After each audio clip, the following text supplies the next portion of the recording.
Bonjour tout le monde, en ce lundi 19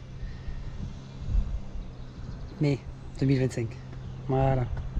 Je me trouve à Hanstholm, sur la côte ouest du Danemark, nord-est, et je suis au musée du bunker, à côté de petites pièces d'artillerie. Comme vous pouvez voir, c'est l'entrée. Et le plus gros, ouais, 39 cm de diamètre, les obus. Et ce canon était d'abord fait pour être monté sur un bateau. Mais comme le bateau a été endommagé pendant le bombardement allié, ils l'ont ramené ici pour défendre la côte. Je suis ici sur la plus grande ligne de défense allemande de l'Europe du Nord. C'est là où ils ont construit les bunkers les plus énormes. On va aller faire un tour. Bon, là bien sûr il y a le musée devant nous. Mais bon, vu l'heure qu'il est, il n'est pas ouvert. Et j'ai regardé un peu. Il y a des mitrailleuses, des canons, des mines flottantes. Voilà. Il y a des armes. Donc payer 100 couronnes, c'est-à-dire 15 € pour aller voir des armes. Non, puis surtout il faudrait que j'attende. Donc allez, on va faire un petit tour. Allez, on va faire un petit tour. Voilà, bon là je me trouve sur sûrement la place la plus importante. Tous les tunnels des bunkers débouchent ici. Et là il y avait on voit encore les rails, donc il y avait encore une grande tourelle qui devait tourner avec un canon dessus. Et sûrement le canon de 40 cm. Mais là, bon, je vois que je peux pas aller en bas si je rentre pas dans le musée. Donc tant pis. On va voir plus loin. Comme vous pouvez le voir sur ces rails, enfin avec ces rails, il y avait un train qui faisait toute la ligne de défense pour amener les hommes et les munitions sûrement au bunker. Mais hélas, fermé à clé. Bon, on va voir si je peux passer ailleurs. Par contre le cadre, franchement dans une forêt, c'est génial. Promener le matin là-dedans avec les petits oiseaux, c'est super.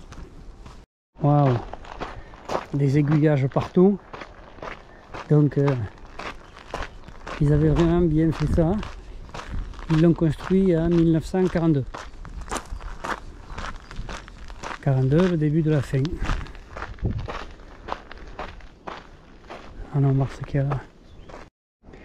C'est bien ce que je disais. Ils ont fait ce train pour amener les munitions. Voilà. Pour ceux qui veulent le lire en anglais, vous ferez pause. Et voici la locomotive d'époque. Alors je ne sais pas si le moteur, il a l'air un peu neuf, donc ça m'étonnerait qu'il soit d'époque. Mais j'ai discuté avec les mécaniciens qui sont en train de huiler toutes les parties qu'il faut, graisser, et il marche encore. C'est un truc de fou, il marche encore. Donc les visiteurs doivent sûrement monter et faire un petit tour dans ce train. Vraiment, chapeau, très bien, très bien. Encore une entrée du bunker. Mais ça devait être sûrement un dédale de... Alors est-ce qu'on peut y aller?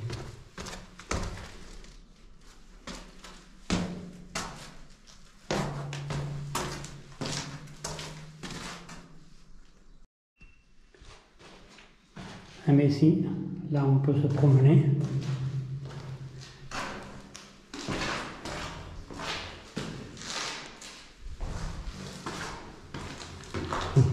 Vous allez bien voir.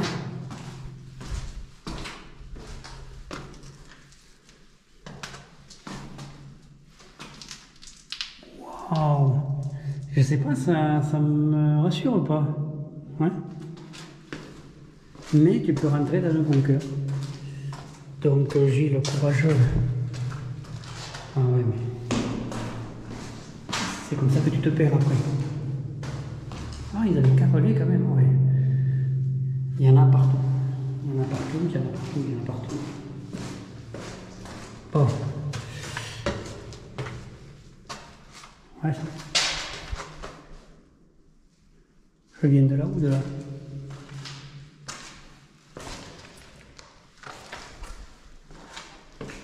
Ah, je viens de là. Je viens pas de là. Ah, si, tu viens de là. Non, c'est une autre sortie. Bien sûr, les jeunes.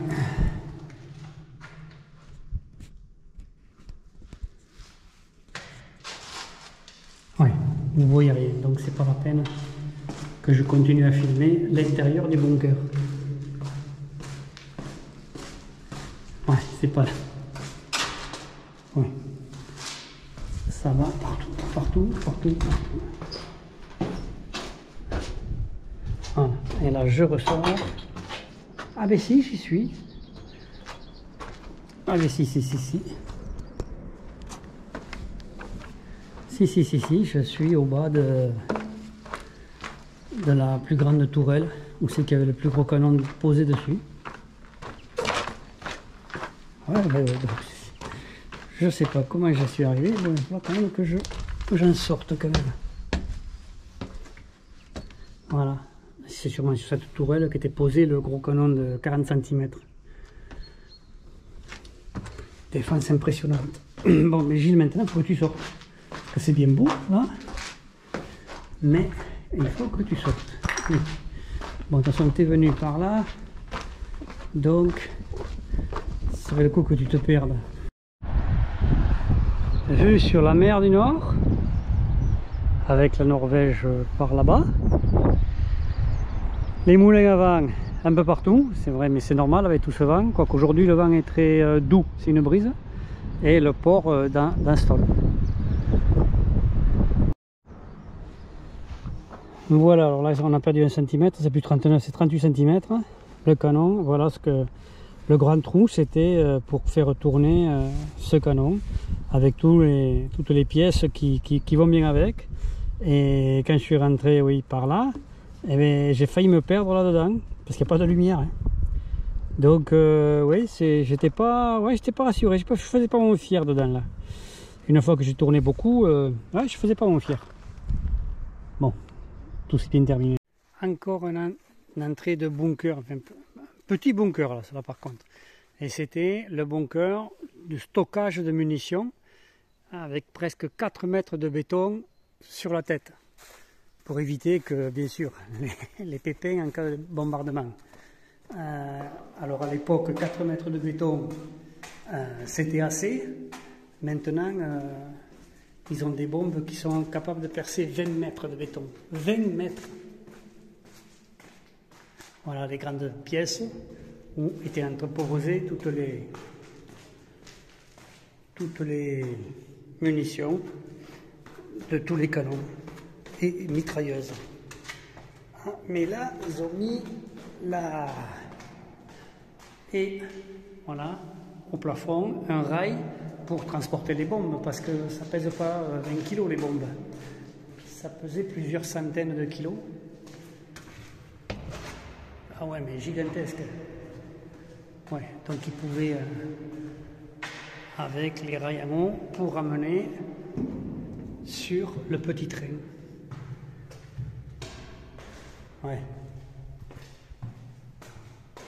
Et essentiel, ça je crois que c'était pour l'air. Pour l'air des bunkers.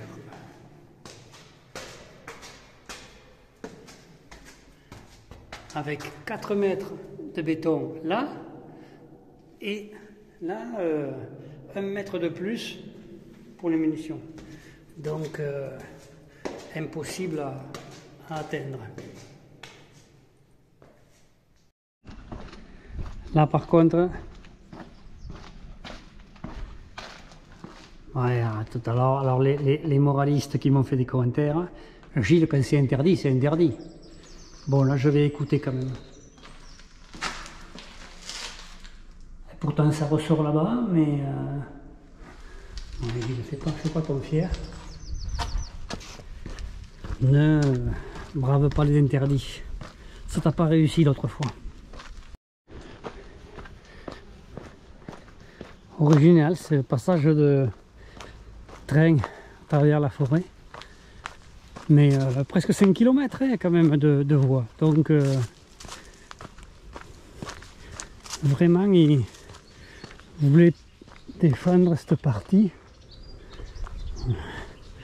du Danemark, quoi, occupée.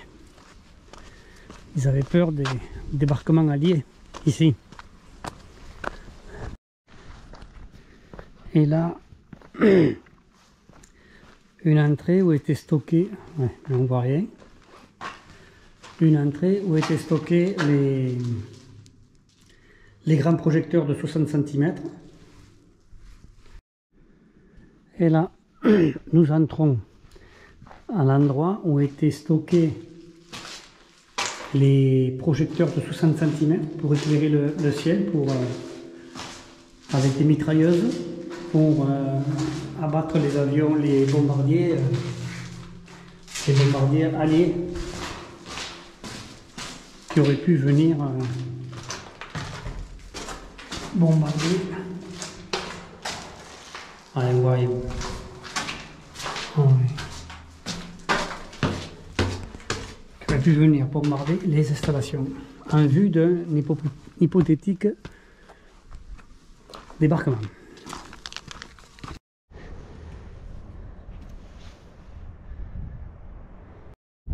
Sur le chemin de la Défense, quelques sculptures avec des pierres.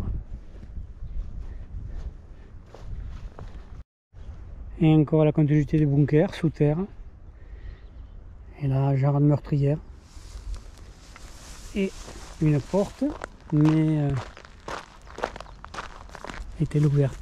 Ah oui, on peut y rentrer. On peut y rentrer, Gilles, mais ouais, je ne sais pas si tu vas y aller. Allons voir où ça mène. Ah mais non, ça mène à une porte fermée à clé, juste la meurtrière, ou juste le canon dépassé pour tuer les éventuels ennemis qui auraient osé s'y risquer. Et là, une sculpture avec ce qui semble être la proue d'un navire. Mais bon, comme tout le monde le sait, les Danois, enfin les Scandinaves, étaient de super marins, puisqu'ils ont envahi l'Angleterre. Puis après, les États-Unis. C'est pas Christophe Colomb qui a façonné l'Amérique, non, ce sont les Suédois, enfin ce sont les Saxes et les Angles qui ont façonné l'Amérique. Quand vous vous promenez en Suède et après que vous allez vous promener aux États-Unis, vous voyez bien que les hangars c'est pareil, enfin les structures c'est pareil, c'est de la folie. C'est bien les Nordiques qui ont façonné les États-Unis. Puis quand vous voyez tous ces blonds, ouais, tous ces blonds qu'il y a aux États-Unis, c'est pas les Espagnols. Hein. Je comprends mieux pourquoi il attend de joggeurs dans le coin. Franchement, il y a vraiment de quoi se faire plaisir en courant ou même en marchant. Franchement, ce coin je ne l'avais pas vu avant. Ah, quel dommage. Ouais, je serais venu en VTT m'amuser. Ah oui, vu que j'adore les forêts.